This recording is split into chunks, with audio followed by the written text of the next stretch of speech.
उसने पूछा मेरे को कि सर मैं पूरा प्रोग्राम लिख दूं। अरे सब लोग तो पूछ रहे हैं कि एल्गोरिथम लिख दूं, ये तो प्रोग्राम लिखने की आपका बहुत सारा चेंज हो गया है। तो अगर कोई बच्चा मेरे को ये आके बोल रहा है मेरे को कॉलेज में कंप्यूटर साइंस पढ़ने से ही मैं कंप्यूटर लाइन में आ पाऊंगा, वो गलत है, शिफ्ट जाता है।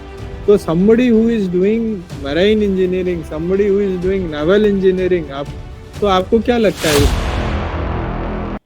Welcome to our channel the Mentor. और जितने भी पेरेंट्स और बच्चे हमें सुन रहे हैं, आज की वीडियो में बच्चों हम लोग बात करने वाले हैं। हमारे साथ एक पेरेंट्स हैं जिनसे मेरी बात लगभग 1 महीने पहले हुई थी। और सर का नाम दीपांकर सर हमारे साथ हैं। और इनसे मेरी जब बात हुई थी तो मैंने इनका प्रोफाइल देखा और लिंक्डइन पे, तो मुझे लगा कि इनको एक बार हमारे चैनल पे आना चाहिए, क्योंकि कुछ प्रॉब्लम्स मैंने अभी देखी पिछले 4-5 सालों में।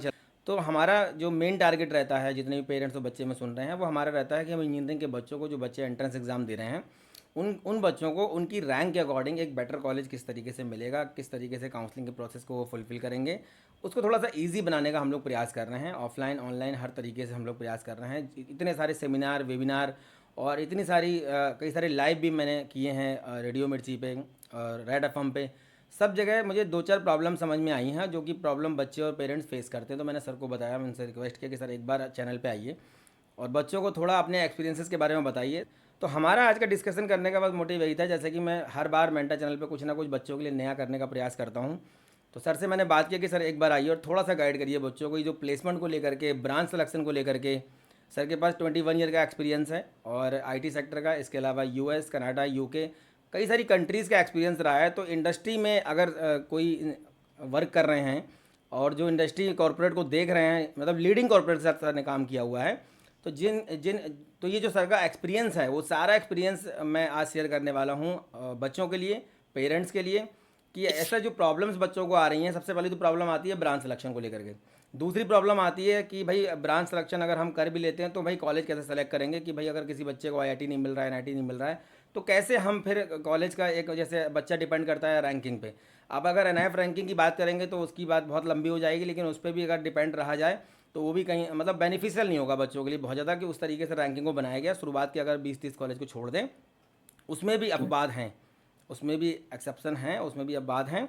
तो उस पर बात करना भी ठीक नहीं होगा। लेकिन इसके अलावा तीसरा प्रॉब्लम ये आता है कि 90% ऐसे कॉलेज हैं इंडिया के जो मार्केटिंग के थ्रू अपनी सीट भर रहे हैं।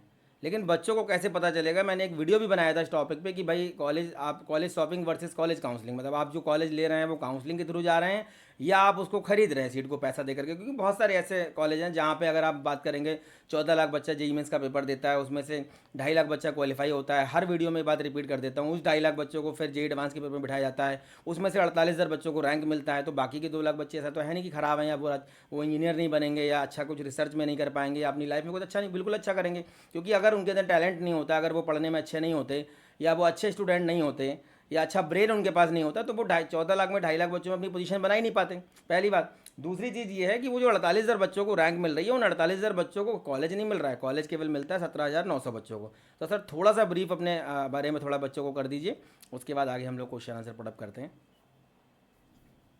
थैंक यू लकी जी। हमने बात किया था तो करीब 21 साल एक्सपीरियंस रहा है आईटी इंडस्ट्री में। उसमें बिल्कुल। से करीब लास्ट 15 साल से मैं रिक्रूटमेंट में रहा।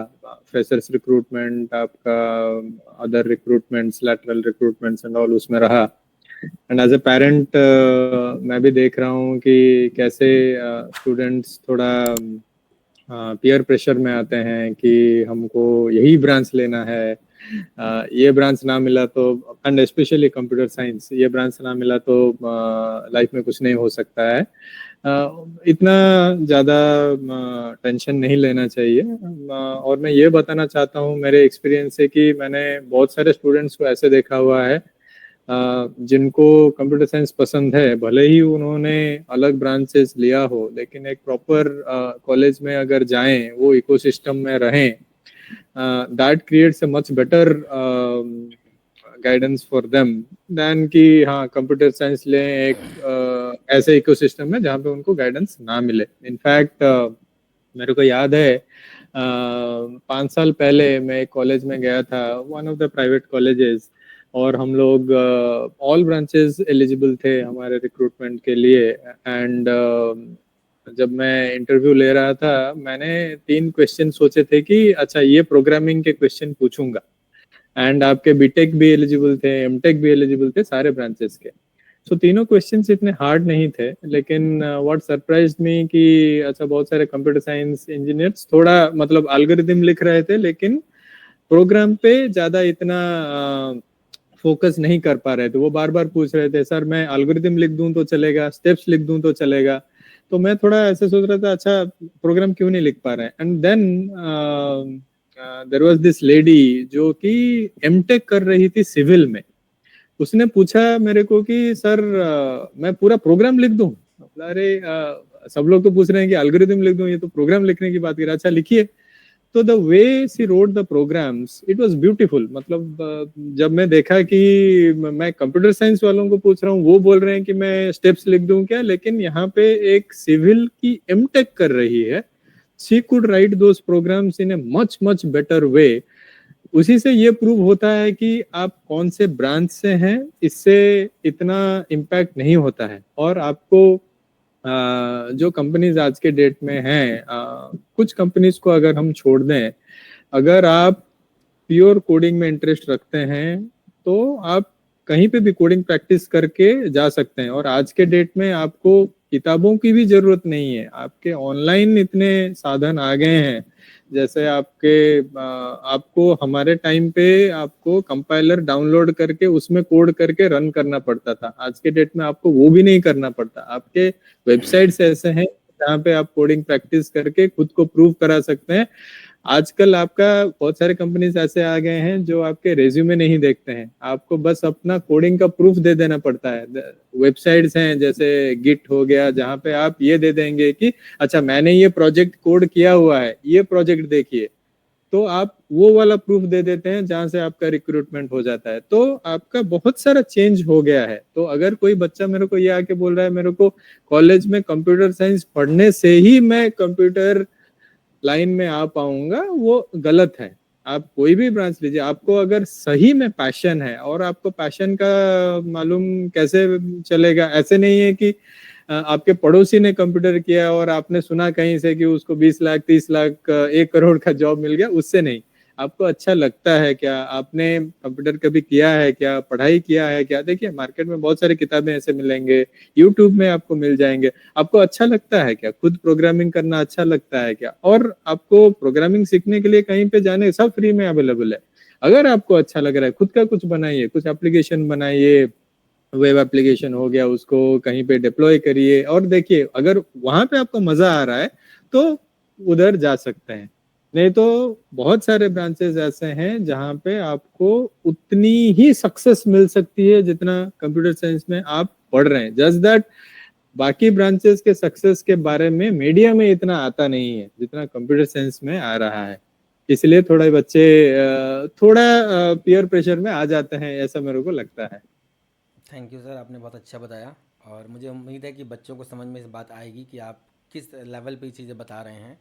और जब एक्सपर्ट कोई अपनी इन सब चीज़ों को बच्चों को बताते हैं तो उस चीज़ को बच्चे ज़्यादा अच्छे से समझते हैं। इसीलिए मैं कॉलेज में जाता हूँ, डीन, डायरेक्टर, रजिस्ट्रार और जो चेयरमैन वगैरह कॉलेज के हैं, उनसे मैं रिक्वेस्ट करता हूँ कि सर आप बताइए। अब जैसे मैं पेट्रोलियम एनर्जी के कॉलेज में गया, RGIPT, बच्चे पेट्रोलियम को हाँ। पता नहीं क्या समझते हैं, पर वहाँ के PhD के बच्चे बोल रहे हैं कि किसी भी देश की दशा और दिशा बदलने के लिए, ये वहाँ के बच्चे ने बोला है, ये बाकायदा मैंने रील बना के डाला कि किसी भी देश की दशा और दिशा बदलनी है, डेवलपमेंट के लिए एकमात्र जो ज़रूरी चीज़ है वो है एनर्जी। और एनर्जी पे ही हम हाँ। लोग काम नहीं कर रहे हैं। और अगर हाँ। एनर्जी पे काम करते हैं तो ये देश नहीं बल्कि पूरी दुनिया के लिए बहुत अच्छी बात होगी। और आने वाले समय में जो चीज़ें हाँ। एक देश के लिए ज़रूरी होगी, जिससे हमारे हाँ। एक देश की पहचान और इकोनॉमी की स्ट्रांग होगी, जो आप जिससे इकोनॉमी हमारी अर्थव्यवस्था स्ट्रांग होगी, वो एनर्जी ही होगी। और आज भी ऐसा ही है, जिन जो देश एनर्जी पे वर्क कर रहे हैं, एनर्जी को कंजर्व कर रहे हैं, उस पर ज़्यादा रिसर्च कर रहे हैं, वो ज़्यादा सक्सेसफुल है, मुझे ऐसा लगता है। दूसरी चीज़ ये हाँ। आती है सर कि जैसे अगर हम अभी लोग देखें कि बीइंग अ पेरेंट्स, आपकी बच्ची भी इस बार जेईई मेंस का एग्ज़ाम देगी, तो 14 लाख बच्चा पेपर दिया था इस बार 15 लाख बच्चा हम्म। पेपर देगा। लगातार कट ऑफ भी ऊपर जा रहा है, लगातार नंबर ऑफ़ सीट्स भी बढ़ाई जा रही हैं। लेकिन एक हम्म। चीज़ मैंने नोटिस की है कि अगर हम लोग मध्य प्रदेश की बात करें, मैं मध्य प्रदेश लिए बात करूँगा, मध्य प्रदेश में नेशनल इंपॉर्टेंस के कॉलेज की संख्या ज़्यादा है उत्तर प्रदेश के बाद। जैसे उत्तर प्रदेश में आपके 2 आईआईटी हैं, बीएचयू है, कानपुर है, उसके बाद एनआईटी करेक्ट। इलाहाबाद है, ट्रिपल आईटी इलाहाबाद, जो कि 1998 का सबसे पुराना ट्रिपल आईटी माना जाता है। हालांकि उसको रैंकिंग में बहुत अच्छी पोजीशन नहीं मिल पाती है, वो अलग बात है, ठीक है। उसके बाद ट्रिपल आईटी आपका लखनऊ है, जो कि 2016 में स्टेबलाइज हुआ है। और उसके बाद फिर आपका जेके आईपीटी, जो कि हमारा जीएफटीआई है। ये जेके इंस्टीट्यूट ऑफ अप्लाइड फिजिक्स को बोलते हैं। ये है आपका जेके सीमेंट वालों का कैंपस है, जेके आईपीटी इलाहाबाद के अंदर। ये सेंट्रल गवर्नमेंट का कॉलेज है, जीएफटीआई में आता है। और एक अभी आईआईएसटी हैंडलूम करके एक कॉलेज खुला है बनारस के अंदर, ये भी जीएफटीआई में, पर ये 2021 या 22 में ऐड हुआ था, उससे पहले नहीं था। तो ये 7-8 कॉलेज लगभग इधर हैं अपने। और ऐसे ही अगर मध्य प्रदेश की बात करें तो मध्य प्रदेश में 3 ट्रिपल आईटी हैं, ग्वालियर, जबलपुर, भोपाल, उसके बाद आईआईटी इंदौर, एनआईटी भोपाल। और अगर हम जीएफटीआई की बात करेंगे तो डॉक्टर एचएस गौड़, हरि सिंह गौड़ करके यूनिवर्सिटी वहाँ पे एक बनी हुई है सागर में, वो 2023 में एड ऑन की गई थी जीएफटीआई की लिस्ट में। इस समय टोटल 40 जीएफटीआई हैं, 23 आईआईटी हैं, 32 एनआईटी हैं, 26 ट्रिपल आईटी हैं। टोटल 121 कॉलेजेस के लिए जेई मेंस का पेपर कंडक्ट करवाया जाता है। कई सारे सेमिनार में, सेशन में मैंने भी बच्चों से पूछा, पेरेंट्स से, कि एक्चुअल में मेन प्रॉब्लम ही नहीं पता यूपीएससी का एग्जाम क्यों कंडक्ट होता है। यूपीएससी पेरेंट्स से पूछो, वो 2 घंटे समझाएगा आपको बैठ के, डिटेल में बताएगा। निमसेट का एग्जाम क्यों कंडक्ट होता है, उससे पूछो, वो बताएगा। जैम का एग्जाम क्यों कंडक्ट होता है। हर एग्जाम को कंडक्ट कराने का पीछे एक पर्पज़ होता है। लेकिन अगर किसी से पूछा था कि जेई मेंस का एग्ज़ाम कराने का पर्पज़ क्या है, मैं कोटा में था अभी पिछले साल, मैंने एक पेरेंट से पूछा भी, सर बड़े क्वेश्चन वो लोग पुटअप कर रहे थे, अजीब अजीब टाइप के, सर ये वाला कॉलेज वो वाला। मैं कहा जेई मेंस का एग्ज़ाम आपके बच्चे ने दिया, आपने 2 साल कोटा में तैयारी करवाई, 11th-12th, लगभग 3 से 4 लाख रुपए आपका फीस का, और लगभग आपका 2 लाख रुपए आपका हॉस्टल का, 1 लाख रुपए के हिसाब से मान लें 5 लाख रुपए आपने खर्च किया है एक एग्ज़ाम को करवाने के लिए। आप उस एग्ज़ाम की बात नहीं कर रहे हैं, आप दुनिया भर के कॉलेजेस की बात कर रहे हैं। ये तो मैंने उनको बोला, सर एक सवाल है छोटा सा मेरा, कि जेई मेंस का एग्ज़ाम कंडक्ट क्यों करवाया जाता है, इसके पीछे पर्पज़ क्या है। वहाँ जितने पेरेंट्स थे, लगभग 100+ लोगों की भीड़ थी वहाँ पे, पेरेंट्स भी थे, बच्चे भी थे। एक बच्चे ने जवाब दिया कि सर आईआईटी एनआईटी की सीट में एडमिशन के लिए जेई मेंस का एग्ज़ाम कंडक्ट होता है। तो मैंने बोला आईआईटी एनआईटी के अलावा भी और बहुत सारे कॉलेज हैं, ट्रिपल आईटीज़ भी हैं, जीएफटीआईज़ भी हैं। इंडिया के नेशनल, मैंने एक लाइन में बताया, इंडिया के नेशनल इंपॉर्टेंस के जो 121 कॉलेज हैं, जिनको हिंदी में बोलते हैं राष्ट्रीय महत्व संस्थान जिनको बोला जाता है, हर साल उसमें बढ़ाए भी जा रहे हैं कॉलेज। हालांकि 2 आईआईटी नहीं कोई अभी ऐड ऑन किया गया है, लेकिन एनआईटी एक नया, अभी आईआईटी सिरपुर को एनआईटी का दर्जा मिला 2021 या 20 में। और एक पंजाब इंजीनियरिंग कॉलेज जो कि जैक चंडीगढ़, जो कि स्टेट गवर्नमेंट का कॉलेज था, उसको जीएफटीआई की लिस्ट में डाला गया। तो ऐसे ऊपर नीचे कुछ ना कुछ चेंजमेंट ये करते रहते हैं। करेक्ट। तो इंडिया के नेशनल इंपॉर्टेंस के कॉलेजेस की सीट्स को फिल करने के लिए जेई मेंस का एग्जाम कंडक्ट होता है। बाकी जितने कॉलेज जेई मेंस की रैंक से आपको मिल रहे हैं, चाहे वो दिल्ली गवर्नमेंट के हों, DTU, NSUT, IGDTUW, triple IT Delhi, DSU, चाहे वो यूपी गवर्नमेंट के हों, HBTU Kanpur, triple M Gorakhpur, IT Lucknow, VIT Jhansi, चाहे वो उड़ीसा गवर्नमेंट के हों, तो ये सब जो कॉलेजेस बाकी जो वाइम से फरीदाबाद हरियाणा के अंदर है, डी कृष्ण आपका हरियाणा के अंदर है, एसजीएसआईटी इंदौर और जबलपुर इंजीनियरिंग कॉलेज, ये हमारे बहुत पुराने कैंपस रहे हैं, ये स्टेट गवर्नमेंट के कॉलेज हैं। ये जितने भी कॉलेज आपको मिल रहे हैं जेई मेन से, ये केवल उसकी रैंक को एक्सेप्ट करते हैं, कंसीडर करते हैं। साल 2013-14 तक केवल राजस्थान एक ऐसा स्टेट था, मैं तो उस टाइम से काम कर रहा हूँ जब बटन वाले फ़ोन चला करते थे। उस समय इतना व्हाट्सएप का क्रेज़ नहीं था। आज तो अभी तो हमें भी अभी भी याद है 2014 में जब मैं काम स्टार्ट किया था ये, तो जब हम बच्चों की आंसर की निकलती थी, एलन और रिजोनेंस सब आंसर की निकालते थे, तो पूरा आंसर की को टाइप करके फिर वो कीपैड वाले बटन से बच्चों को भेजा करते थे। क्योंकि हमारे पास, चलिए कुछ लोगों के पास थे फ़ोन, सबके पास उस समय स्मार्टफोन का इतना क्रेज़ नहीं था। ये जब जियो मार्केट में आ गया 2016 में सबके हाथ में, उसके बाद से ट्रेंड स्टार्ट हुआ। तो ये तो मैंने उनको सवाल का जवाब दिया कि भाई ये एक कारण है जेईई मेंस का एग्जाम कंडक्ट करवाने का। अब बात मैं आता हूँ अपने मुद्दे पे कि जो मध्य प्रदेश के अंदर मैंने अभी नाम लिए 3 triple IT, 1 GFTI, 1 IIT, 1 NIT, total आपके जो कॉलेज हो गए ये लगभग 6 कॉलेज हो गए। तो मध्य प्रदेश के 6 नेशनल इंपॉर्टेंस के कॉलेजेस में इंक्लूडिंग आईआईटी एनआईटी आपकी जो सीट हैं वो लगभग सर 700-800 से ऊपर नहीं निकलेंगी। लेकिन मध्य प्रदेश के अंदर ऐसे भी कई सारे कॉलेज हैं जिनका इंडेक्स सर 6000 का है कंप्यूटर साइंस का। और बड़े अफसोस की बात है, मुझे बड़ा ख़राब लगता है काउंसलिंग के टाइम में जब बच्चे पेरेंट्स बोलते हैं कि सर उस कॉलेज में हमारे बच्चे को ये सीट ऑफर की गई है। बहुत सारे पेरेंट्स के फ़ोन आते हैं, सर ये वाले कॉलेज में बच्चे ने एंट्रेंस एग्जाम दिया, उसकी 300 रैंक आई हुई है और कंप्यूटर साइंस ऑफर कर रहे हैं। मेरा एक सामने से उनको आंसर रहता है कि सर आपको पता है उस एंट्रेंस एग्जाम में कितना बच्चा अटैम्प्ट किया था? नहीं सर ये तो नहीं पता। आपको पता है एंट्रेंस एग्जाम का कोई आंसर की कोई ऑथेंटिकेशन आपके हाथ में आया? कोई रिकॉर्ड नहीं है आपके पास। पेपर का लेवल क्या था, कॉपी कैसे चेक हुई, किस तरीके से आपका कट ऑफ बनाया गया, कुछ नहीं ना। एंट्रेंस एग्जाम करवाया गया है केवल इसलिए ताकि आपका डेटा उनके पास पहुंच जाए और वो आपको सामने से बोलें कि कंप्यूटर साइंस ब्रांच आपको, क्योंकि सर एक ही ब्रह्मास्त्र है, मैक्सिमम कॉलेजेस के पास एक ही ब्रह्मास्त्र है जिसको वो इस्तेमाल करते हैं पेरेंट्स के ऊपर। तो मैंने कई सारे पेरेंट्स को बोला, आप सोच के देखिए कि नेशनल इंपॉर्टेंस के 6-7 कॉलेजेस में केवल 700-800 कंप्यूटर साइंस की सीट हैं, वहाँ पे आज तक कोई सीट इंक्रीज नहीं की गई। लेकिन एक ऐसा कॉलेज जो 2012 और 2010 में ओपन होता है, 2024 में अगर हम देखेंगे उसके अंदर 6000 का इंटेक है कंप्यूटर साइंस का, और बच्चे पेरेंट्स खुश भी होते हैं कि हमारा बच्चा वहाँ पे कंप्यूटर साइंस ब्रांच में जा रहा है। एक तो ये प्रॉब्लम मैंने जो देखी है सर, आपके हिसाब से क्या इसका ओपिनियन है वही आप बताइएगा। दूसरी प्रॉब्लम सर ये आ जाती है, 20,000 रैंक लाने वाले बच्चा 14 लाख में। अभी मेरा एक बच्चा IIT BHU में है, 9000 रैंक थी उसकी, अभी कल उसके साथ मेरा एक सेशन है, उसने अभी केमिस्ट्री का कुछ स्टार्ट किया है, और उसका 100/100 परसेंटाइल था उसका केमिस्ट्री 2022 में, 100 में 100 परसेंटाइल वो लाया था केमिस्ट्री के अंदर। एक गेल उत्कर्ष करके एकेडमी चलती है कानपुर में, वहाँ से फ्री ऑफ कॉस्ट उसने कोचिंग की थी, और 9000 रैंक होने के बावजूद भी उसने अपनी एडवांस की 14000 रैंक यूज़ करके IIT BHU के अंदर मटेरियल साइंस या कुछ ब्रांच लिया है। तो ऐसे बहुत सारे बच्चे आते हैं, 9000 रैंक पे उसको बहुत सारे कॉलेजेस में CS ब्रांच मिल रहा था। 9000 रैंक वाले बच्चे को मैक्सिमम कॉलेजेस में CS ब्रांच मिल रहा था। अगर हम टॉप 15 टॉप 20 90s की बात करें, आराम से मिल जाता, टॉप 5 में नहीं मिलता पर उसके बाद मिल जाता। तो एक प्रॉब्लम ये आ जाती है कि आप सोच के देखिए, 20,000 रैंक लाने वाले बच्चे को टॉप 5 NITs के अंदर तिरची, वारंगल, सूरतकल और कालीकट, या अगर हम राउरकेला या इलाहाबाद जयपुर की भी बात करें तो गलत नहीं होगा, सूरत नागपुर को भी ले लेते हैं, हम टॉप 10 की बात कर लेते हैं, 20,000 रैंक लाने वाले बच्चे को इलेक्ट्रिकल मैकेनिकल ब्रांच मिलना भी मुश्किल है। पहले दूसरा बच्चा ऐसा है जिसकी 2 लाख रैंक आ रही है, वो कहता है सर मेरे तो कंप्यूटर साइंस में बहुत इंटरेस्ट है। तो मैं बहुत सारे पेरेंट्स को ये बोलता हूँ कि भाई, फर्स्ट क्लास से लेकर के 12th क्लास तक मैथमेटिक्स पढ़ा, फिजिक्स पढ़ा, केमिस्ट्री पढ़ा, आप ISI कोलकाता में इंटरेस्ट दिखा दो थोड़ा सा, आप नेक्स्ट का एग्जाम दे दो, रिसर्च में चले जाओ, गवर्नमेंट सामने से पैसा दे रही है पढ़ने का, कुछ नहीं ले रही है। आप CMI चेन्नई का एग्जाम दे दो, वहाँ चले जाओ, आप आइजर एप्टीट्यूड टेस्ट दे दो। अगर हम टॉप 500 वाले रैंक वाले बच्चों की बात करें, ISC बेंगलोर जाते हैं। मैं ये तक देख रहा हूँ कि टॉप 50 रैंक लाने वाला बच्चा अपने ब्रांच में जो गेट का एग्जाम दे रहा है, वो ISC बेंगलोर जाके रिसर्च करता है। इवन अगर बात करें, वो डिजर्व करता है, ONGC, NTPC, भेल, गेल, सेल, महारतन, नवरत्न सब डिजर्व कर रहा है, उसको 15-20 लाख का पैकेज मिल रहा है, बढ़िया पक्ष वहाँ पे मिल जाते हैं, बढ़िया सुविधाएं मिल जाती हैं, उनको डिनाई करके वो जा रहा है रिसर्च करके, उसको पता है कि आज 15 लाख का पैकेज मिलेगा और ये रिटायरमेंट तक जाते जाते 20-25-30 लाख हो जाएगा, इससे आगे नहीं बढ़ेगा। लेकिन अगर मैंने IISc बेंगलोर से रिसर्च किया तो मेरा पैकेज फिर 70-80 लाख से स्टार्ट होगा और 1-1.5 करोड़ के आसपास तक जाके ये रुकेगा।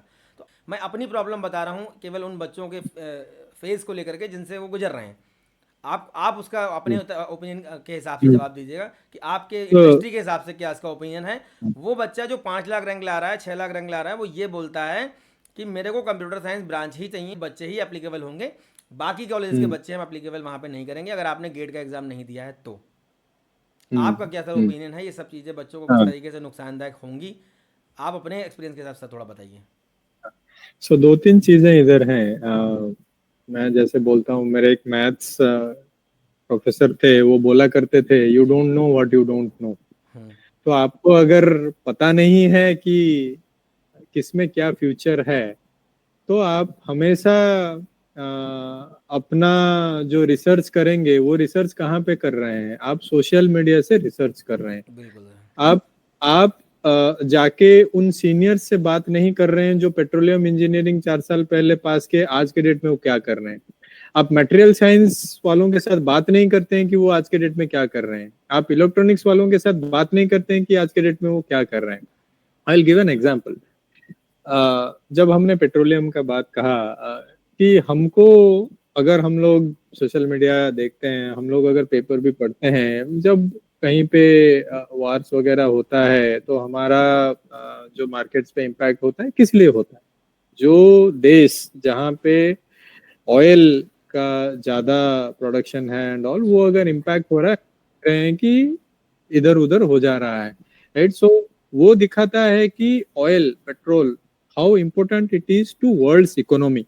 तो वहां पे अगर आप काम कर रहे हैं, आप देखेंगे तो अगर वर्ल्ड के टॉप कंपनीज जो हैं, सऊदी अरामको हो गया, सम स्लम्बर्जर हो गया एंड ऑल, सब पेट्रोलियम टाइप के कंपनीज हैं, राइट?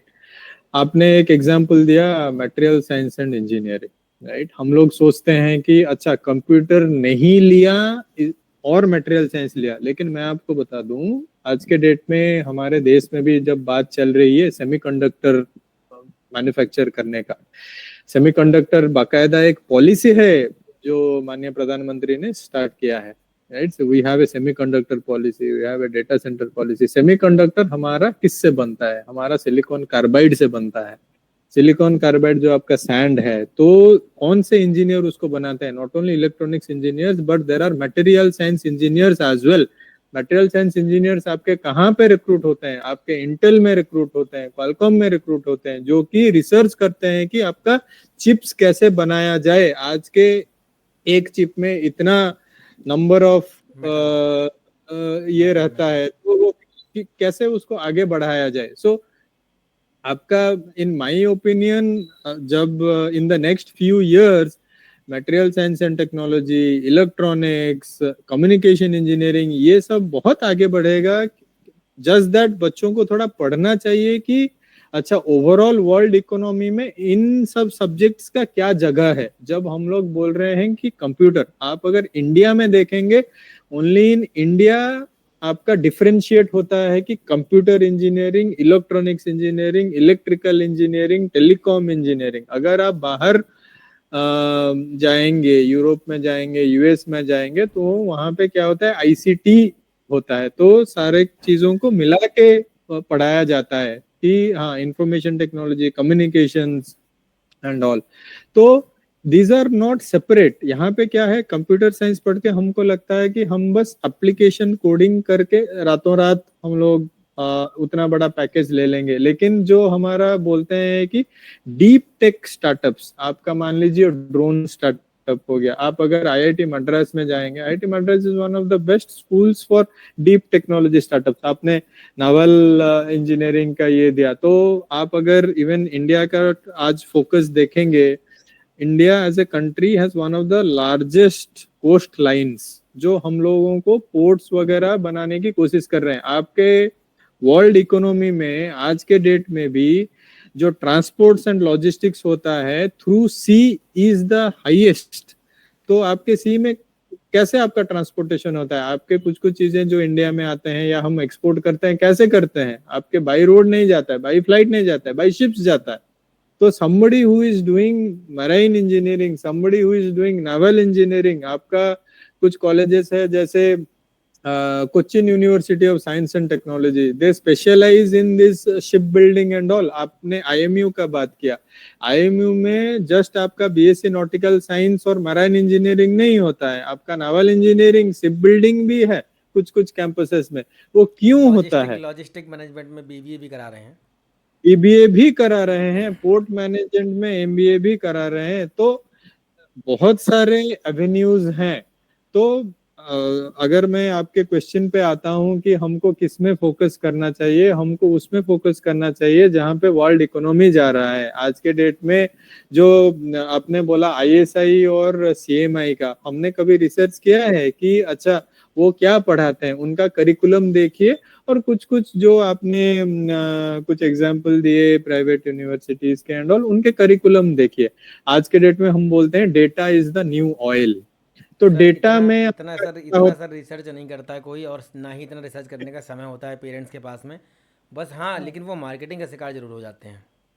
हाँ, नहीं तो मार्केटिंग से पहले आपको ये देखना चाहिए कि क्या क्या एवेन्यूज हैं। हाँ, अगर आपको कंप्यूटर पढ़ना है, कंप्यूटर साइंस जिसने पढ़ा है, नौकरी कर रहा है, 10 साल हो गया, उससे बात करिए। लेकिन आपको जो समय जब आप काउंसलिंग में जाते हैं, लास्ट ईयर का रैंकिंग देखिए, आपके रैंक में कौन सा ब्रांच बच्चे ने लिया है, वो ब्रांच के बारे में पता करिए। आज के डेट में भी आप अगर आईआईटी में जाएंगे, एनआईटी में जाएंगे, the professors are very welcoming enough to guide you कि अच्छा ये ब्रांच के क्या क्या ऑप्शंस हैं। आपको वो भी मिल जाएंगे रिसर्च करके कि क्या क्या ऑप्शंस है, तो वो वाले ऑप्शंस निकले। जैसे डेटा का बात मैं कर रहा हूँ, डेटा आपका सिर्फ कंप्यूटर साइंस वाले नहीं बनाते हैं। आज के डेट में आप अगर एमएससी स्टैटिस्टिक्स करते हैं, क्योंकि डेटा का जब आप डेटा साइंस करते हैं, how to make sense of all this data, तो आपको वो स्टैटिस्टिकल एल्गोरिथम पता होना चाहिए, वो प्रोग्राम पता होना चाहिए कि कैसे उसको। आपको अगर मैं पूछूं कि आप अच्छा आपका एवरेज मार्क्स कितना आया, आपने ये बताया, लेकिन मैं आपको पूछूं अच्छा आपका जो एवरेज बता रहे हैं आप, वो मीन है, मीडियन है या मोड है, जो आपको 9th 10th में पढ़ाया गया, लेकिन मे बी आप भूल चुके हैं। तो अगर आप वो डिफरेंशिएट नहीं कर पा रहे हैं, मे बी आप डेटा साइंटिस्ट नहीं बन पाएंगे। तो आपको वो में, अगर आप मैथ्स में भी स्पेशलाइज करते हैं तो भी आप डेटा साइंटिस्ट बन सकते हैं, आप कंप्यूटर साइंस में स्पेशलाइज कर रहे हैं तो भी डेटा साइंटिस्ट बन सकते हैं। और जो कंपनी के लिए आप काम कर रहे हैं, सपोज आप एक फार्मास्यूटिकल कंपनी के लिए काम कर रहे हैं, आप एक रिटेल कंपनी के लिए काम कर रहे हैं, तो वहां पे एक डोमेन एक्सपर्ट्स की जरूरत होता है कि हाँ, अगर वो डेटा में आपको मालूमात हो कि आपने लाइफ साइंसेस में एमएससी किया है, so you have a very bright future for those life sciences companies जो मे बी ड्रग्स मैन्युफैक्चर करते हैं, या जो मे बी आपके हेल्थ इंश्योरेंस कंपनीज हैं। सो आपके एवेन्यूज बहुत खुले हैं, आपको जस्ट थोड़ा आईज और ईयर्स ओपन करने चाहिए, थोड़ा और रिसर्च करने चाहिए आज कंपेयर टू कि अच्छा मेरे पड़ोसी कहाँ पढ़ रहे हैं, अच्छा मेरे को लीफलेट क्यों दिया। और एक बात मैं बता देना चाहता हूँ, देखिए आपको एक अपना एक स्टैंडर्ड मालूम होना चाहिए कि आपने जैसे 10th में कितना स्कोर किया, 12th में कितना स्कोर किया, और सडनली आपको अगर प्लेटर में आपको सडनली एक कंप्यूटर साइंस मिल जा रहा है तो आप सोचेंगे अच्छा मेरा तो इतना आसानी से हो गया। लेकिन लाइफ में देखिए, anything that is too good to be true is actually too good to be true. वो आपको अगर बहुत आसानी से मिल जा रहा है, उसका इतना रहता है। मैं आप बोलता अगर हूँ मसल मैं बच्चों करके को बोलता हूँ सर, आपको बच्चों मिला को है, बताता हूँ मैं ये बात पेरेंट्स को कि इजी टू अवेलेबल चीज़ें वैल्यूएबल नहीं होती हैं। आप खुद नहीं सोच के होता। देखिए कि एक बच्चा जो 1 लाख रैंक लेकर के आ रहा है, 1 लाख रैंक लेकर के आ रहा है, 1 लाख रैंक वाले बच्चे को अराउंड, अगर 1 लाख के आसपास रैंक आ रहा है तो उसको मटेरियल साइंस श्रीनगर वगैरह में, या फिर कुछ और एनआईटीज़ हाँ, वगैरह में, बायोमेडिकल रायपुर वगैरह में, इस टाइप से माइनिंग वाइनिंग कुछ ना कुछ उसको मिल जाता है। अगर होम स्टेट कोटे का है तो फिर बहुत ज़्यादा रैंक तक मिल जाता है। करेक्ट। 1 लाख रैंक लाने वाले बच्चे को, या चलो 50,000 रैंक वाले बच्चे की हम बात कर लेते हैं, क्योंकि मैं हमेशा रैंक पे ही बात करता हूँ। आपसे भी बड़ी सुना मैंने ये बात कि बच्चों का रिक्रूटमेंट जो है, उनका जो प्लेसमेंट का जो चीज़ें हैं वो कॉलेज के कट ऑफ के हिसाब से अगर होनी स्टार्ट हो जाएँ हाँ, तो फिर तो बात ही हाँ, क्या होगी, फिर तो अब कुछ चीज़ें अलग टाइप की हाँ, हो जाएंगी। तो यहाँ पे क्या है, कॉलेज सिलेक्शन को मैं जो कॉलेज सिलेक्शन की चीज़ें हैं, जो ब्रांच सिलेक्शन की चीज़ें हैं, उन पे मैं हमेशा फोकस करता हूँ कि भाई कट ऑफ चेक करो। एक 50,000 हाँ, रैंक लाने वाला बच्चा, अप्रैल के महीने में रिजल्ट आता है, पूरा मई का वो मंथ निकल जाता है, एडवांस का वो पेपर देता है, पूरा जून, पूरी जुलाई, 4 महीने की मेहनत के बाद उसको मिलता है किसी एनआईटी में, या तो बायोटेक, या बायोमेडिकल, या सैरेमिक, या मटेरियल, या चलिए नॉर्थ ईस्ट वगैरह चला जाएगा, या कुछ और एनआईटी वगैरह में मैकेनिकल वगैरह उसको मिल जाता है।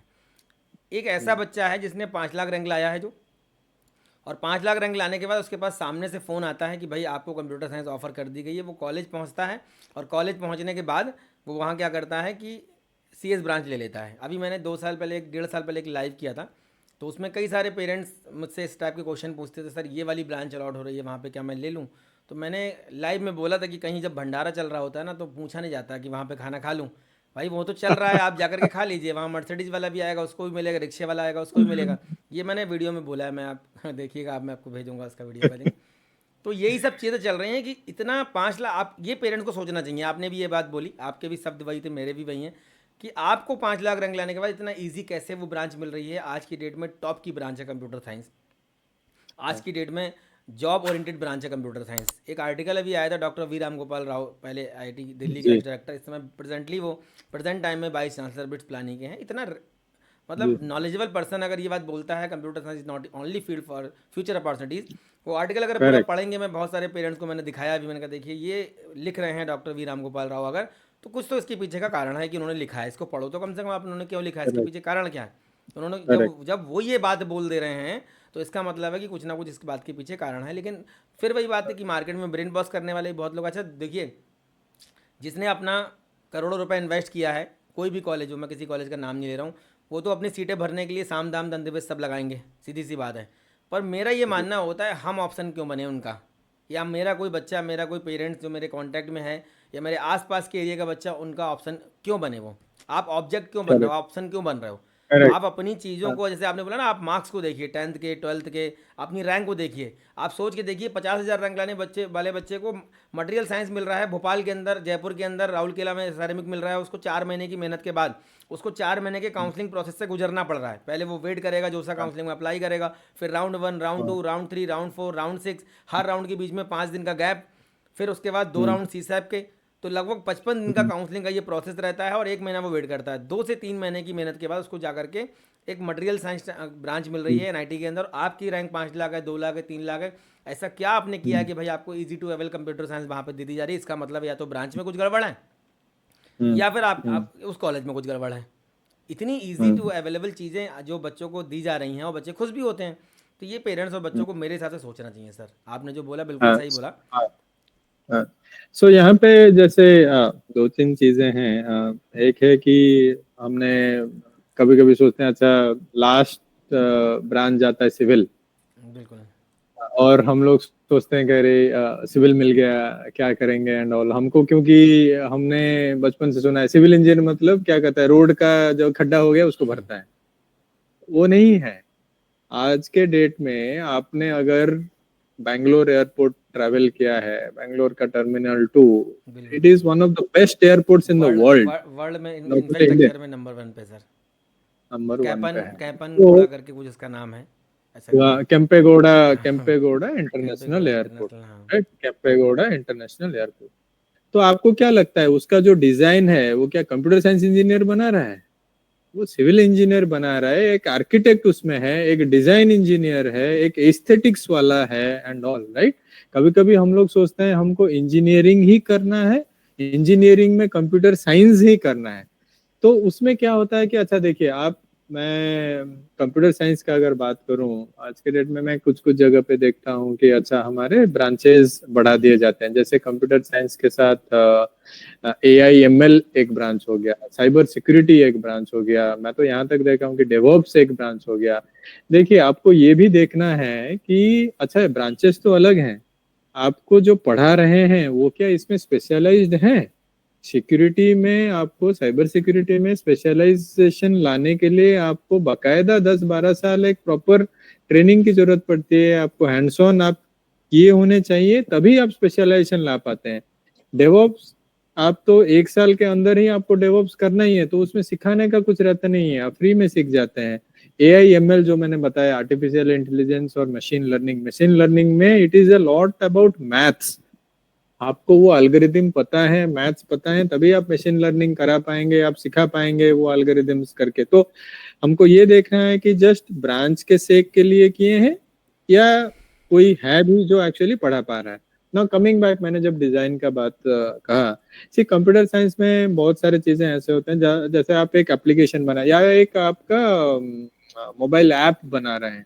जब मोबाइल ऐप बना रहे हैं, आपका मोबाइल ऐप बनाने के लिए एक कंप्यूटर साइंस इंजीनियर का ही जरूरत नहीं पड़ता है। There are lot of other people who come together to create that. For example design, आपके अभी देखेंगे आपके फोन के होम पेज में बहुत सारे ऐप्स होंगे। मैं आपको अगर एक प्रायोरिटाइजेशन करने में बोलूंगा कि आपको कौन सा ऐप सबसे अच्छा लगता है in terms of design and all, immediately आप कर सकते हैं, राइट। कोई ऐप बहुत ही क्लमजी होगा, कोई ऐप बहुत ही सिंपल होगा एंड ऑल। तो वो कौन बनाता है? वो यूएक्स, यूजर एक्सपीरियंस डिजाइनर बनाता है। यूजर एक्सपीरियंस का जो डिजाइनर है वो कंप्यूटर साइंस इंजीनियर नहीं होता है, वो डिजाइन वाला बंदा होता है। डिजाइन आपका कहाँ पढ़ाया जाता है? NID में पढ़ाया जाता है, IITs में पढ़ाया जाता है, NIFT में पढ़ाया जाता है। आपका एक अलग एंट्रेंस होता है, यूसीड बोल के एंट्रेंस होता है, जहाँ पे आप पढ़ के आप डिजाइन करते हैं। और उन लोगों का एक बाकायदा सो डिजाइन, आपका IIT गुवाहाटी में एक डिजाइन स्कूल है which is one of the very good. Guwahati है, कितने, बॉम्बे है, और दिल्ली है, बॉम्बे है, हैदराबाद है, और करेक्ट, और रुड़की अभी है तो शायद, और आपके ITBM जबलपुर। इनके लिए जबलपुर यूसीड है। के एक्सबिल में जैसे बहुत सारे बच्चे गेट दे करके आते हैं। तो मैं जब हाँ काउंसलिंग के टाइम पे जब सेमिनार वगैरह करता हूँ तो मैं उन बच्चों को गेट का पूरा प्रॉपर दिखाता हूँ कि देखो आपके लिए सिविल इंजीनियरिंग केवल एक ब्रांच है। आपको लगता है सिविल हाँ करेंगे, रोड बनाएंगे, कंस्ट्रक्शन करेंगे, बिल्डिंग बनाएंगे, इसके अलावा उसके परे तो आप सोच भी नहीं पाते हो। लेकिन सिविल के बाद हाँ, सर हाईवे इंजीनियरिंग स्पेशलाइजेशन है एमटेक में। करेक्ट करेक्ट, तो हम, बिल्डिंग एंड कंस्ट्रक्शन स्पेशलाइजेशन है, कंक्रीट टेक्नोलॉजी कंस्ट्रक्शन है, correct structural correct engineering, rock and material engineering, ये सब स्पेशलाइजेशन है। करेक्ट। तो कैड मैं में शायद आपको मुझे बोल लगता है रहा बच्चे जाते हैं, हूँ। सिविल के बाद भी मुझे हाँ लगता है कैड। सो कंप्यूटर एडेड मैं, ड्राफ्टिंग डिज़ाइन, CADD करेक्ट, करके तो कुछ मैं ऐसा है। दुबई में था करीब 1-2 साल पहले, और वहाँ पे मेरे एक कोलीग थे जो कि दुबई एयरपोर्ट्स के लिए काम कर रहे थे। तो वो आईआईटी कानपुर से सिविल किए हुए हैं। जी।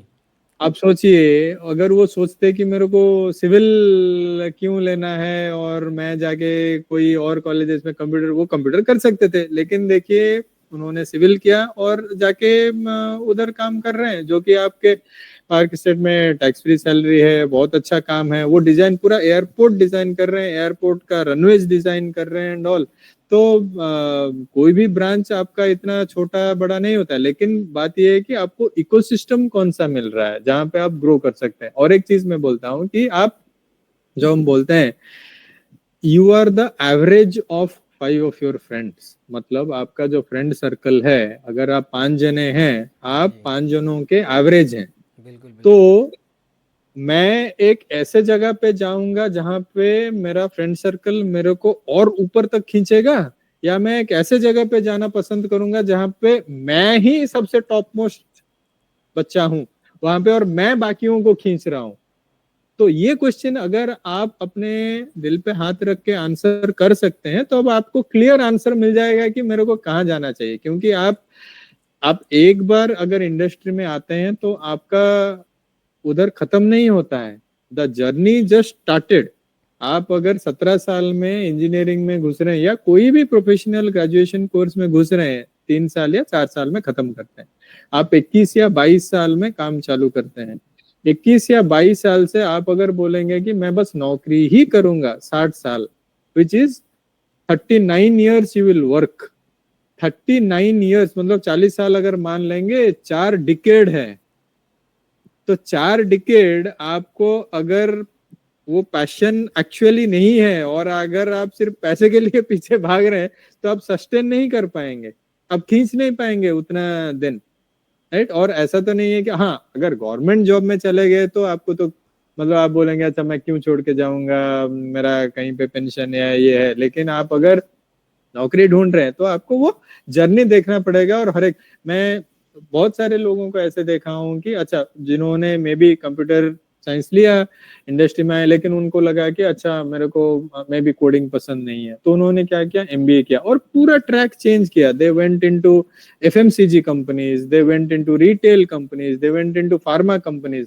फार्मा की बात कर लें, आपके आई थिंक आईटीबीएचयू में फार्मास्यूटिकल फार्मास्यूटिकल इंजीनियरिंग इंजीनियरिंग है। है। हमको ये भी मालूम होना चाहिए, लॉट मेनी फार्मा कंपनीज जो हैं, they utilise very specific pharmaceutical software, जो कि उनको हमेशा कंप्यूटर साइंस का जरूरत नहीं होता है, उनको फार्मा डोमेन समझ में आना वाला बंदे की जरूरत होती है कि okay, there should be some guy who understands the pharmaceutical business, उनके बिजनेस पर कैसे मैन्युफैक्चर होता है, कैसे क्वालिटी कंट्रोल होता है, फैक्ट्री मैनेज कैसे होता है, और ये सॉफ्टवेयर से कैसे किया जा सकता है। सो वहां से अगर मेरा रिक्रूटमेंट हो सकता है यही तो चीज़ क्यों मैंने नहीं सर हम लोग। पेट्रोलियम के कॉलेज में भी देखी थी, रायबरेली जो अमेठी में गया था अभी। तो वहाँ पे मैं देख हाँ, रहा था कि ज़मीन के अंदर जब ये सब चीज़ें ये लोग खोजते हैं कि कहाँ पे पेट्रोल है, कहाँ पे रॉ मटेरियल है, कहाँ पे जो है कच्चा तेल है। इन सब चीज़ों को खोजने के लिए इन्होंने कुछ इक्विपमेंट बना रखे हैं। 3-3 4-4 करोड़ के इनके पास इक्विपमेंट हैं, जो 20 मीटर 30 मीटर या 100 मीटर तक ज़मीन के अंदर ये बताते हैं कि कहीं पे कोई मतलब दिक्कत तो नहीं आ रही, कहीं पे कोई पाइपलाइन तो नहीं है, यहाँ पे कहीं पे कोई ऐसी चीज़ है जिस जो कि ड्रिल नहीं हो पा रही है। वो सारी चीज़ों को मॉनिटर करने के लिए जो सॉफ्टवेयर चलाए जा रहे हैं, जो सॉफ्टवेयर यूज़ हो रहे हैं, वो कौन बना रहा है? वो सारी चीज़ें सॉफ्टवेयर पे ही वर्क कर रही हैं। अब ज़मीन के अंदर तो मशीन तो ऊपर से काम कर रही है, पर वो पूरा स्कैन कर रही है ज़मीन के 100 मीटर तक। ज़मीन, मशीन नीचे नहीं जा रही है, मशीन ज़मीन के ऊपर चल हाँ, रही है। पर वो ये बता हाँ, रही है कि कहाँ पे हमको एग्जैक्ट ड्रिल करना है और ड्रिल करने में कहाँ कहाँ पे दिक्कतें आएंगी। इन सब चीज़ों को जो करेक्ट। जो मैनेज कर रहा है, जो मॉनिटर कर रहा है सॉफ्टवेयर, वो कौन चला रहा है? Petroleum engineer. पेट्रोलियम में रिसर्च कर रहे हम्म, हैं, पीएचडी के बच्चे हैं वहाँ पे। यही चीज़ मैंने वहाँ पे भी देखी जो आपने भी फार्मास्यूटिकल में बताई। तो ये सब हाँ, चीज़ें सर हाँ, बच्चों को जब समझ में आएंगी, पेरेंट को जब समझ में आएंगी, जैसे फूड के बारे में बच्चों को बताता रहता हूँ कि भाई हाँ, निफ्टम है, हम्म, और फूड प्रोसेसिंग के भी बहुत सारे कॉलेज हैं, एक तांजावुर में है, हम्म, तमिलनाडु में, एक यहाँ पे है।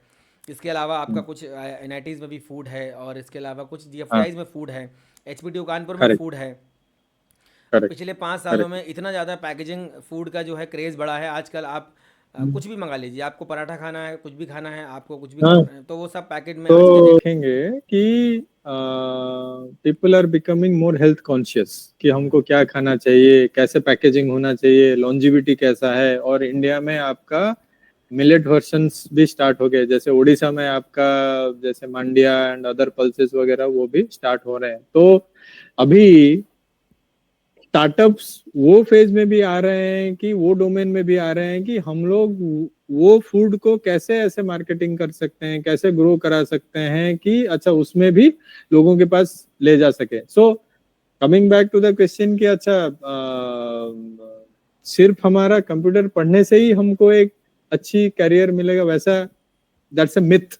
और मैं आपको ये कह सकता हूँ, और आई वुड बी हैप्पी कि कोई पेरेंट भी मेरे से बात करना चाहे, मैं बात कर सकता हूँ कि मेरे 22 साल के एक्सपीरियंस में आपको ये बता देना चाहता हूँ एक मे बी एक समरी से कि आपको सिर्फ अगर कंप्यूटर साइंस पढ़ के ही करियर बना सकते हैं, ये मिथ है। आप कुछ भी पढ़िए, उसमें अगर आप अच्छा कर रहे हैं तो आप आगे तक जाएंगे। जो हम बोल रहे हैं कि unemployability, right, 90% of our engineers are unemployable.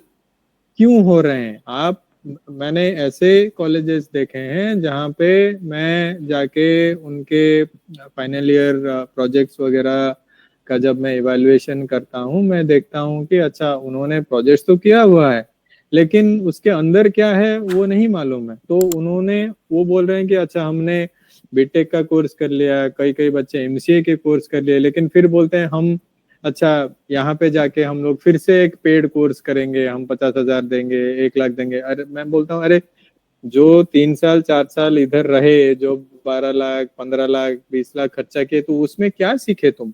तो अगर if you ask your self truly कि अच्छा मैं एक अच्छा इंजीनियर हूँ क्या, मैं ऑन द ग्राउंड आज के डेट में एक कोडिंग कर सकता हूँ क्या, अगर आप वो आंसर नो है तो आप खुद ही अनएम्प्लॉयबल है ना। तो आप सोच लीजिए, आप अगर एक कंप्यूटर साइंस इंजीनियर हैं, आप एक कंपनी खोलते हैं, आप खुद को हायर करेंगे क्या? जितना आप एक्सपेक्ट कर रहे हैं, आप कंप्यूटर साइंस इंजीनियर हो गए, आपका एक्सपेक्टेशन क्या रहता है? मेरे को तो मिनिमम 10 लाख मिलना चाहिए है क्योंकि मैं कंप्यूटर साइंस इंजीनियर हूँ। अरे भाई मैं आपको काम देने के लिए तैयार हूँ, आप खुद को हायर करेंगे, आप खुद के पैसे से 10 लाख देंगे, आप जो जो काम सीख सकते हैं, या आप ये एक्सपेक्ट कर रहे हैं कि कंपनी भी आपको काम सिखाए, कंपनी 10 लाख दे और वो आपको काम सिखाए? वो तो अनफेयर है ना कंपनीज पे, ऑर्गेनाइजेशन पे।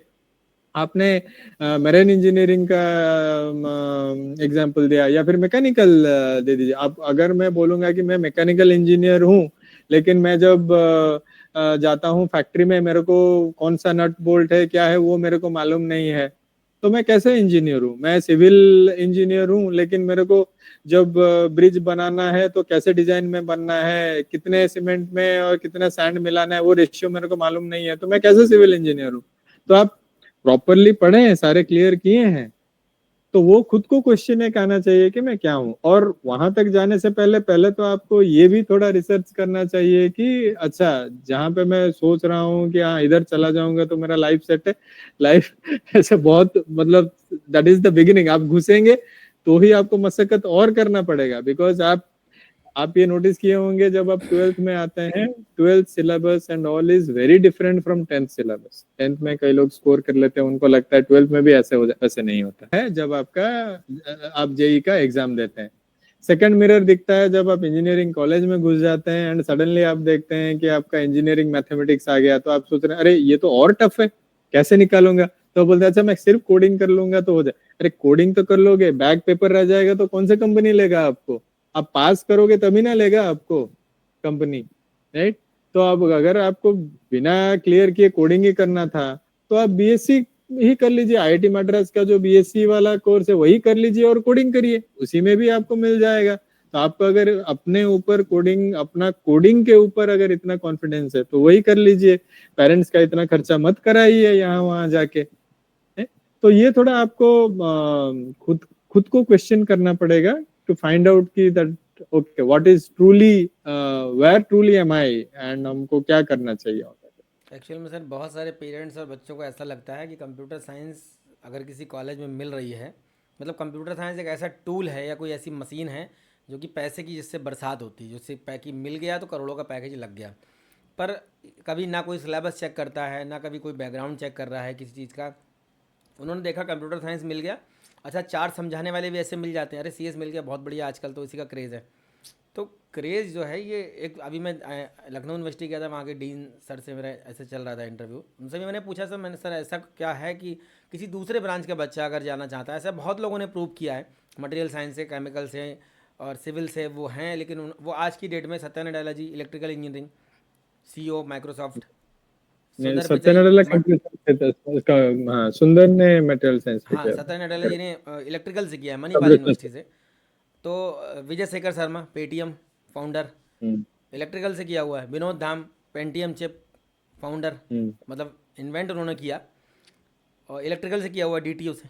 बहुत सारे ऐसे हम्म लोग हुए हैं जिन्होंने ये बात प्रूव कर दी, आज भी प्रूव कर रहे हैं। बहुत सारे मेरे ही कई सारे स्टूडेंट हैं जिन्होंने इलेक्ट्रिकल से बीटेक किया, अब वो पावर सिस्टम में, पावर इलेक्ट्रॉनिक में वर्क कर रहे हैं, बड़ी बड़ी कंपनीज में, मर्सिडीज बेंज में कर रहे हैं, जनरल इलेक्ट्रिकल में कर रहे हैं, मॉर्गन स्टैनले में कर हम्म रहे हैं, और इलेक्ट्रिकल से हम्म बीटेक किया हुआ है। बहुत एवरेज एवरेज कॉलेज है जिनके नाम तक नहीं सुने होंगे बच्चों ने। तो यहाँ हम्म पे पेरेंट्स को ऐसा लगता है कि कोई मशीन है कंप्यूटर साइंस, जो कि हमारे बच्चे को हाथ लग गई तो वो अलादीन का चिराग जैसा नहीं होता, उसको घिसने के बाद हम जो मांगेंगे वो सामने से मिल जाएगा। पर उनको ये नहीं पता है सबसे हम्म टफेस्ट ब्रांच है कंप्यूटर साइंस आज की डेट में। अगर देखा जाए, लोग बोलते हैं मैकेनिकल बहुत टफ है, तो एक बार अगर पेरेंट्स से ये, आप तो सर बहुत सारे कॉलेज में जाते हैं रिक्रूटमेंट करने के लिए, आप तो बहुत सारे बच्चों से मिले हैं, आपने जो बच्चे देखे हैं उनका अलग फेज़ होता है, मैं उस फेज़ तक कभी पहुंचा नहीं। मैं कॉलेजेस में जाता भी हूं तो मेरा इंटरेक्शन बहुत ज़्यादा गेट, जीमेट, जीआरई, टॉफेल्स या हायर स्टडीज़ के एग्ज़ाम्स के लिए बच्चों से मेरा डिस्कशन हो जाता है। इंडस्ट्री को लेकर के, कॉर्पोरेट को लेकर के, ये सब बातें कभी बच्चों से हो नहीं पाती। लेकिन आपके हम्म। पास जो एक्सपीरियंस है उसके हिसाब से क्या ये सही है, ये इस मिथ को मानना कि कंप्यूटर साइंस कोई मशीन है, टूल है, हाथ लग गया तो फिर उसके बाद कुछ करना नहीं है, बस जॉब मिल जाएगा? क्योंकि सर जिस तरीके से ये नहीं नहीं। पिछले 4-5 सालों में क्रेज़ बढ़ा है, जिस तरीके से बच्चे जा रहे हैं, क्योंकि मैं एक ही चीज़ जानता हूँ कि जो बच्चा 14 लाख रैंक में 6,000 रैंक लेकर के आता है वो आईआईटी दिल्ली में टेक्सटाइल लेता है। जो बच्चा 14 लाख बच्चों में 14,000 रैंक लेकर के आ रहा है, टॉप 10% में पोजीशन बना रहा है अपनी, वो बच्चा ले रहा है 10% से भी कम हो गया सर, 1% हो गया वो तो। 1%। 1% में 1% 1% में पोजीशन बना रहा है जो बच्चा, उसको मिलता है फार्मास्यूटिकल इंजीनियरिंग को, मिलता नहीं, लेता है वो। जो बच्चा 20,000 22,000 रैंक लेकर के आ रहा है, मैं और थोड़ा सा बाद वाले रैंक की बात कर लेता हूँ, वो मिनरल मटेरियल पेट्रोलियम जैसी ब्रांचेस ले रहा है आईएसएम धनबाद के अंदर। और जो बच्चा अंडर 2000 रैंक लेकर के आ रहा है वो एरोस्पेस इंजीनियरिंग या फिर मैकेनिकल सिविल ऐसी ब्रांचेस ले रहा है मद्रास, रुड़की और आपका बॉम्बे जैसे आईआईटीज़ के अंदर। वो बच्चा बेवकूफ़ नहीं है सर। फिर लोग कहते हैं अरे सर वो तो आईआईटी है, वहाँ तो सब कुछ चल जाता है। ऐसा नहीं है कि आईआईटी में सब कुछ चल जाता है। बहुत सारे पेरेंट्स हैं जिनके दिमाग में ये मिथ रहता है कि आईआईटी में हर ब्रांच की अपनी एक इंपॉर्टेंस है। मुझे ऐसा लगता है कि हर एक कॉलेज में हर एक ब्रांच की इंपॉर्टेंस है, क्योंकि आज भी अगर हम लोग देखते हैं एचबीटीयू कानपुर में oil technology, paint technology, plastic या लेदर वगैरह जो ब्रांचेज हैं 100 साल से चली आ रही हैं। अब पेरेंट्स सामने से पूछता है सर ये बताइए लेदर, फूड, प्लास्टिक, पेंट में कोई फ्यूचर है? मेरा आंसर रहता है सर फ्यूचर नहीं तो 100 साल से ब्रांच चल क्यों रही है? फिर ये इसको बंद कर देना चाहिए। तो इसमें सर क्या है, लास्ट में थोड़ा सा अपना एक ओपिनियन बताइए हाँ, और फिर उसके बाद इसको हम हाँ। क्लोज करते हैं। तो कंप्यूटर साइंस कोई मैजिक वांड नहीं है कि आपने एडमिशन लिया और आपका हो गया। बहुत सारे कंपनीज जो आते हैं एंड वो बहुत सारे आपके गेटिंग क्राइटेरिया रहता है आपका सैलरी को लेके। आपका सैलरी अगर मान लीजिए 4-5 लाख है तो आपका टिपिकली एप्टीट्यूड टेस्ट करके फिर एक इंटरव्यू करा के फिर आपको नौकरी देते हैं। लेकिन आपका सैलरी अगर मान लीजिए 9-10 लाख है तो आपको टिपिकली एक कोडिंग आपका एग्जाम होगा। कोडिंग जैसे प्लेटफॉर्म्स हो गया, आपका हैकर रैंक हो गया, हैकर अर्थ हो गया, उसमें से आप कोडिंग का क्वेश्चंस दे देते हैं और बाकी उसमें आप अगर कर पाएंगे तो ही आप सिलेक्ट होंगे। कौन सिलेक्ट हो पाते हैं? जिन्होंने मशक्कत की है, 4 साल उन्होंने घिसा है। सो जस्ट एडमिशन लेने से नहीं होगा। इसीलिए हम लोग, इसलिए मैं बोला कि आप एम्प्लॉयबल हैं कि नहीं हैं, आपको इंडस्ट्री आपको बताने का जरूरत नहीं है, आप खुद को पूछ सकते हैं। और ये जो प्लेटफॉर्म्स हैं, आप खुद जाके अपना एग्जाम खुद दे के पता कर सकते हैं कि मैं कितने पानी में हूँ। जब आप जेई मेन देने आते हैं, आप अगर पहली बार ही जेई मेन में बैठते हैं तो वो आपकी गलती है। आपको बहुत सारे मॉक देके ये पता चल जाना चाहिए कि मेरे को कितना रैंक आएगा और उस हिसाब से मेरे को माइंड मेकअप करना चाहिए, है ना? तो बिल्कुल। आप सरप्राइज होते हैं कि 4 साल बाद आप ग्रेजुएशन करते हैं कंप्यूटर साइंस में ही और आपको नौकरी नहीं मिल रही है। आपको सरप्राइज नहीं होना चाहिए, क्योंकि आपने 4 साल मेहनत नहीं की है। आपने अगर 4 साल मेहनत की है, आपको नौकरी मिलनी ही है, मिल जाएगी, कोई आपको रोक नहीं सकता। लेकिन वो आप खुद को पूछना चाहिए कि आप किए हैं कि नहीं। और कंप्यूटर साइंस ब्रांच हो, कोई भी ब्रांच हो, आपको मतलब खुद थाली में सजा के आपके पास तो आने वाला है नहीं कि भाई आपने पास किया और ले लीजिए। अगर आईआईटी में भी आप हैं, आपको तो रिटर्न कोई तो एग्जाम देके पास होके आना पड़ेगा। ऐसा नहीं है कि कंपनीज आते हैं और बोलते हैं अच्छा भाई अब जेई रैंक से सॉर्ट आउट कर लो और अपने सीजीपीए सॉर्ट आउट ले लेंगे। ऐसा कहीं कहीं पे नहीं होता है, कोई कॉलेजेस में नहीं होता है, ना आईआईटीज ना एनआईटीज में। हर एक एग्जाम, हर एक कंपनी का खुद का एक गेटिंग क्राइटेरिया होता है, एक एग्जाम होता है। आप अगर उसमें क्लियर करते हैं तभी आप आ सकते हैं। और गेटिंग क्राइटेरिया कुछ भी हो सकता है, आपके सीजीपीए से हो सकता है। सपोज एक कंपनी में हूँ, मेरे को चाहिए बस 9 पॉइंटर्स वाले ही चाहिए, राइट, तो मैं वही लगा दूंगा। आपने अगर पढ़ाई में ध्यान नहीं दिया तो आप एलिजिबल नहीं होंगे। मेरे को, मैं बोल दूंगा मेरे को सिर्फ कंप्यूटर साइंस चाहिए, तो आप में भी अलग वाले नहीं बैठ सकते हैं। लेकिन बहुत सारे कंपनीज क्या है, जब अच्छे कॉलेजेस में जाते हैं, ऐसा कभी कभी ब्रांचेस में नहीं करते हैं। सारे ब्रांचेस यूजुअली एलिजिबल होते हैं। एटलीस्ट मैंने जितने कंपनीज में काम किया है, वी हैव इंश्योर्ड दैट कि जो अच्छे कॉलेजेस हैं, रैंक्स हैं and all branches are eligible, and हम उसी में से सिलेक्ट करके लाते हैं। तो सिर्फ कंप्यूटर साइंस में आपने एडमिशन ले लिया तो आपकी लाइफ सेट है, ऐसा कुछ नहीं है। मतलब दैट्स अगेन ए मिथ। यही सारी चीज़ें सर मैं भी बताता हूँ live session, video, seminar, webinar के माध्यम से, कि कॉलेज का टैग मैटर करता है। और कॉलेज अगर अच्छा होगा तो आपको कम से कम रेज्यूम में एक वेटेज, आपका एक सरनेम हो जाता है कॉलेज का। मुझे ऐसा राइट, लगता है राइट, कि 4 साल के बाद आपका राइट। आने वाले टाइम में अगर आप जॉब में जा रहे हैं, अगर आपको नौकरी ही करनी है, तो कॉलेज आपका सरनेम बन जाता है कि भाई आपके नाम के नीचे लिखा होगा HBTU कानपुर या DTU, तो उसका अलग इम्पैक्ट जाएगा। आपके नाम के नीचे कुछ भी लिख दिया, इसका नाम नहीं जानता है। ऐसे बहुत सारे कॉलेज हैं जो एक एक नाम के 10-10 कॉलेज हैं, एक ही नाम से 10 कॉलेज चल रहे हैं इंडिया में। अब पता नहीं कौन सा है भाई। अब पता लगा बंसल ग्रुप ऑफ इंस्टीट्यूशन का नाम लिख दिया। बंसल तो बहुत सारे हैं भाई, कई सारे इधर भी हैं यूपी में, कई सारे इधर MP में भी हैं। तो इस टाइप से बच्चों को चीज़ें समझनी होंगी। आपकी बातों से भी यही चीज़ समझ में आई, बच्चों और पेरेंट्स को भी शायद समझ में आएगी कि कॉलेज का टैग बहुत मैटर करता है। ब्रांच मैटर करती है तब जबकि आपका उसमें इंटरेस्ट है, चाहे आप सिविल में जाएं, चाहे आप केमिकल में जाएं। और एक और क्वेश्चन बच्चों के दिमाग में आता है कि हमें कैसे पता चलेगा कि हमारा ब्रांच में इंटरेस्ट है। तो ये बात जैसे कंप्यूटर साइंस पे लागू होती है कि भाई कंप्यूटर में आपका इंटरेस्ट जाग गया क्योंकि आपने देखा पड़ोसी के बच्चे का 20 लाख का पैकेज है। तो दूसरी ब्रांचेस में बच्चों को मेरे हिसाब से रिसर्च करना चाहिए और उसके बारे में पढ़ना चाहिए कि हायर स्टडीज़ में जाते हैं। आप सोचिए इलेक्ट्रिकल इंजीनियरिंग में सर्किट है, पावर इलेक्ट्रॉनिक है, पावर सिस्टम है, उसके बाद आपका नेटवर्क में कई सारी ब्रांचेज आती हैं, इंस्ट्रूमेंटेशन की कई सारी ब्रांचेज हैं। इतनी सारे स्पेशलाइजेशन बन जाते हैं आगे जा करके, जिसमें आप हायर स्टडीज़ में जाएंगे, MS करेंगे, M.Tech करेंगे, एक ब्रांच का एक एक टॉपिक आगे जा करके पूरी पूरी डिसिप्लिन बन जाता है। अब ये क्वांटम फिजिक्स एक टॉपिक रहता है, बाद में क्वांटम फिजिक्स पे लोग PhD करते हैं, लोग M.Tech कर रहे हैं। फोटोनिक्स करके एक ब्रांच है IIT कानपुर के अंदर, फोटोनिक्स में M.Tech हो रहा है। अब फोटोनिक्स शायद एक चैप्टर कुछ वेव ऑप्टिक्स वगैरह में शायद ऐसा कुछ हमारे टाइम पे रहा था। तो इसमें क्या है कि अभी जैसे अभी IIT रुड़की में एक ब्रांच चलती है pulp and paper engineering, sorry pulp and paper नहीं है, पैकेजिंग इंजीनियरिंग है। अब पैकेजिंग इंजीनियरिंग जो ब्रांच है, मैं भी सोचता था ये पैकेजिंग इंजीनियरिंग क्या ब्रांच होती है। प्रिंटिंग टेक्नोलॉजी ब्रांच चलती है आपका जादवपुर यूनिवर्सिटी के अंदर, प्रिंटिंग कुछ हरियाणा के कॉलेजेस में भी है। तो पैकेजिंग इंजीनियरिंग के मुझे रियल में मतलब तब समझ में आया जब हम लोगों ने अपने स्टूडियो के लिए एक पैनल मंगवाया था। एक पैनल रहता है स्टूडियो में, वो पैनल हमने 2020 में मंगवाया था। उस समय पैनल बहुत महंगे आते थे, 2.5 लाख रुपए के आसपास का उस पैनल था। वो जिस तरीके से पैक होके आया था ऑनलाइन, उसके पैकेजिंग को मतलब खोलने में सर लगभग 2 से ढाई घंटा लगा था। 4-5 लोगों ने मिलकर खोला उसको, तब समझ में आया कि हाँ पैकेजिंग इंजीनियरिंग भी कोई ब्रांच है, उसका वास्तव में मतलब है।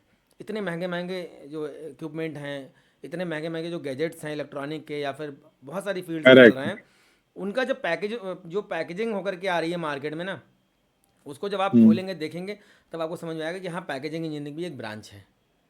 तो तो ये आपको तो ये, आप जब ऑनलाइन मंगाते हैं एंड ऑल, आप बिल्कुल बिल्कुल देखेंगे वहां पे ये रिसर्च किया जाता है कि पेपर का GSM क्वालिटी कितना रहता है, कितना थिकनेस में मेरे को करना है, कितने क्वालिटी का रहना चाहिए, मेरे कौन से पेपर यूज करना चाहिए, ब्राउन पेपर करना चाहिए, व्हाइट पेपर करना चाहिए।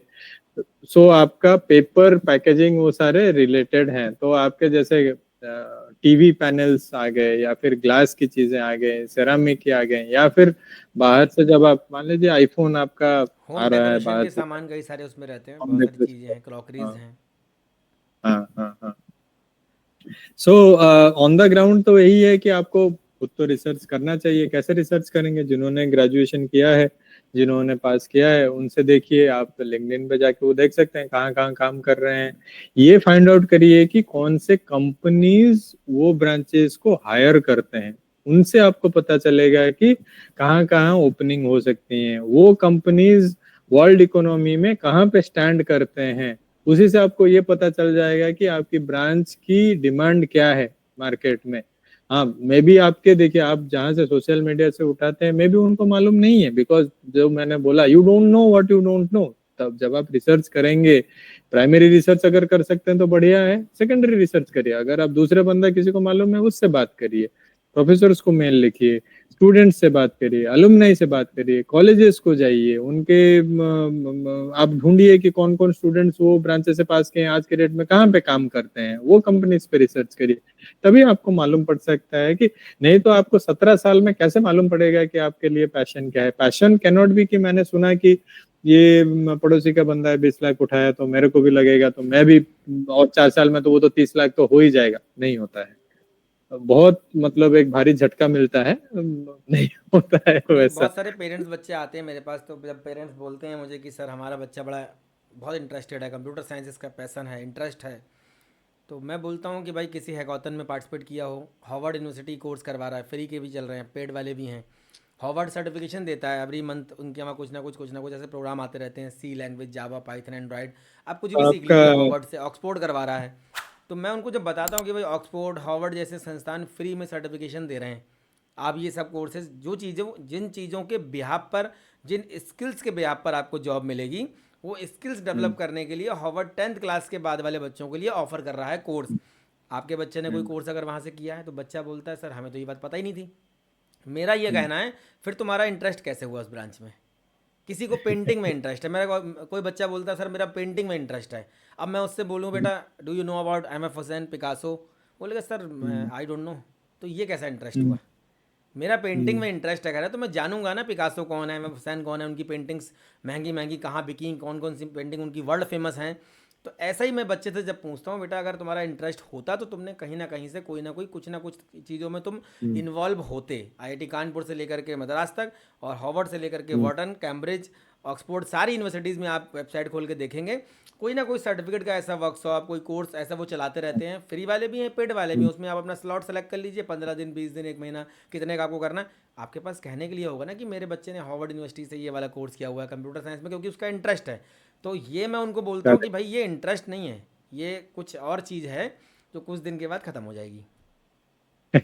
मेरा सर, मैं ये सब चीज़ें फेस करता हूँ तो मैं डिस्कस कर रहा हूँ आपसे। जी और बीइंग अ पेरेंट्स, जी। आपकी बच्ची भी जेई मेंस का पेपर देने वाली है, बहुत ज़रूरी था ये चीज़ें डिस्कस करना। और मैं ऐसी चीज़ें कोशिश करता हूँ कि अभी मेरी और भी पेरेंट्स से बात चल रही है, जितने भी इंडस्ट्री के जो एक्सपर्ट हैं, मैं बस चाहता हूँ हम्म, कि हालांकि इस टाइप की वीडियोस में बच्चे इंटरेस्ट नहीं लेते, मुझे पता है, और बहुत हम्म। बड़े वीडियोस भी देखना पसंद नहीं करते। उनको आजकल वो 1 मिनट के शॉर्ट्स शॉर्ट्स में, आता 1 मिनट के शॉर्ट्स में आता है ना, वो 1 मिनट के शॉर्ट्स में आया 400 एकड़ का कैंपस, 40 करोड़ का पैकेज, ये हाईएस्ट हो गया, है। ये एवरेज, ये मीडियम हो गया, यहाँ की कॉलेज कैंपस लाइफ ऐसी है। आजकल मैं देखता हूँ कि लोग शॉर्ट्स बना रहे हैं तो बताते हैं एनआईटी सूरतकल के अंदर अपना एक प्राइवेट बीच है। अरे भाई ये आपको बताने की क्या ज़रूरत है कि वहाँ पे अपना एक प्राइवेट बीच है, बच्चा वहाँ बीच पे मस्ती करने जा रहा है, या वो बीच हम्म, देख करके क्या आप ये बता करके क्या दिखाना चाह रहा है, क्योंकि आपका मतलब शॉर्ट ज़्यादा चलेगा, क्योंकि प्राइवेट बीच देखें जरा क्या बता रहे हैं इसमें। ये सब चीज़ें सब बच्चे हम्म, ज़्यादा पसंद कर रहे हैं। बहुत सारे चैनल को मैं भी जानता हूँ, बहुत सारे लोगों को मैं जानता हूँ जो बहुत एक्सपर्ट है अपने फील्ड में, उन्होंने बहुत प्रयास किया चीज़ों को बताने का, हम्म, समझाने का, और लगातार मैं उनको फॉलो करता रहा 2020, 21, 22 तक। फिर जब देखा कि लोग उनको पसंद नहीं कर रहे हैं, क्योंकि स्पष्ट और जो जेन्युइन चीज़ें होती हैं वो लोगों को बहुत बाद में समझ में आती हैं, थोड़ा नमक मिर्च लगा करके और थोड़ा सा लुभावनी चीज़ें। आजकल एआई आ गया है तो वीडियो बनाना बहुत ज़्यादा आसान हो गया है हर एक बच्चे के लिए, जो कि कॉलेज गोइंग भी हैं उनके लिए भी बनाना आसान हो गया है। तो ग्राफिक्स, विजुअल्स डाल करके जो आजकल नए नए शॉर्ट्स निकल रहे हैं वो देखना बच्चों को ज़्यादा अच्छा लगता है। हालांकि मुझे इतना हम्म, पता है कि 1 मिनट का कोई शॉर्ट्स ना तो आपकी काउंसलिंग में हेल्प कर सकता है, और ना ही आपके किसी करियर ऑप्शंस को या फ्यूचर ओरिएंटेड कोई ऐसी चीज़ आपको बता सकता है जिससे कि आपका कोई फ़ायदा होगा इन फ्यूचर। मुझे ऐसा सर लगता है। कर उसके लिए आपको डिटेल में बात करनी होगी, उसके लिए आपको गहराई से डेप्थ में बात करनी होगी, और जो बेसिक मुद्दे हैं उनको पकड़ के चलना होगा कि भाई मेन प्रॉब्लम क्या है। मैंने जैसे बताया ना, 6000 रैंक वाला बच्चा टेक्सटाइल ले लेता है, लेकिन 6 लाख रैंक लाने वाला बच्चा कंप्यूटर साइंस के अलावा कंप्रोमाइज़ करने को तैयार नहीं है। इसके पीछे एक ही कारण है, केवल मेंटलिटी में कहीं ना कहीं डिफरेंस है बस खाली। या तो उस 6 लाख वाले कर को पता नहीं है कि 6000 रैंक वाला बच्चा आईआईटी दिल्ली में टेक्सटाइल में पढ़ रहा है, और या फिर कुछ और कारण है। ये था सर। तो बहुत बहुत धन्यवाद आपका, बहुत सारी डिस्कशन हम लोगों ने किया। बीइंग अ पेरेंट्स और बीइंग अ धन्यवाद। कॉर्पोरेट एक्सपर्ट, जो आपके पास एक्सपर्टीज़ हैं उनको शेयर करना मतलब बहुत ज़रूरी है। आपने किया, पेरेंट को बच्चों को मुझे लगता है पसंद आएगा। और आगे भी हम लोग सेशन करेंगे, कुछ ऐसे टॉपिक और अभी आएंगे भी। तो काउंसलिंग का पीरियड स्टार्ट होगा जनवरी दिसंबर के बाद, तो बच्चे और ज़्यादा एक्टिव रहते हैं उस टाइम पे। आपकी बच्ची की भी काउंसलिंग है, तो आप उड़ीसा से हैं, हम लोग तो मिलना मिलाना तो जब हो पाएगा। तो कुछ और लास्ट हम्म। में सर एक मैसेज देना चाहें एक लाइन में बच्चों के लिए, कुछ एक पेरेंट्स के लिए, बच्चों के लिए कुछ। देखिए, काउंसलिंग स्टूडेंट के लिए जितना जरूरी है, मेरे को लगता है उससे ज़्यादा जरूरी पेरेंट्स के लिए है। क्योंकि पेरेंट्स इतना फोर्स ना करे कि अच्छा अभी हवा चल रहा है तो उसी में जाएं।